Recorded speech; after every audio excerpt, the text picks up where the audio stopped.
കൊട്ടിയൂർ ചുങ്കക്കുന്നിൽ അയൽവാസിയുടെ പറമ്പിലെ തേക്ക് കടപുഴകി വീണ് സമീപത്തെ വീടിന്റെ ഷീറ്റും റബ്ബർ മരങ്ങളും തകർന്നതിൽ നഷ്ടപരിഹാരം നൽകിയില്ലെന്ന് പരാതി.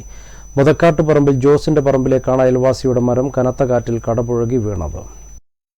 കൊട്ടിയൂർ ചുങ്കക്കുന്നിൽ അയൽവാസിയുടെ മരം കടപുഴകി വീണ് സമീപത്തെ വീടിന്റെ പോർച്ചിന്റെ ഷീറ്റും റബ്ബർ മരങ്ങളും നശിച്ചു.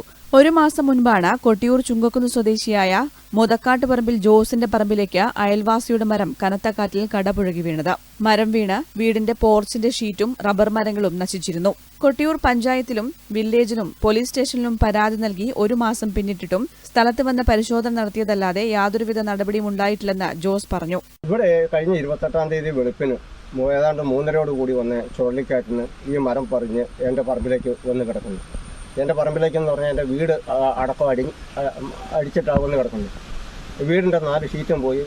ടാപ്പ് ചെയ്തുകൊണ്ടിരിക്കുന്ന 6 മരവും പോയി. 6 മരത്തിൻ്റെ നഷ്ടം 4 ആൾ കാണുന്ന നഷ്ടം വേണം. വീടിന് ഷീറ്റ് എനിക്ക് പുതിയത് മേടിച്ചിട്ട് കിട്ടുകയും ചെയ്യും.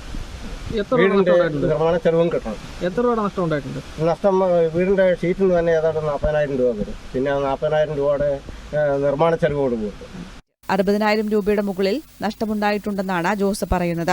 അടിയന്തരമായി അധികൃതർ ഇടപെട്ട് നടപടി സ്വീകരിക്കണമെന്നാണ് ജോസിന്റെ ആവശ്യം. News bureau, Peravoor.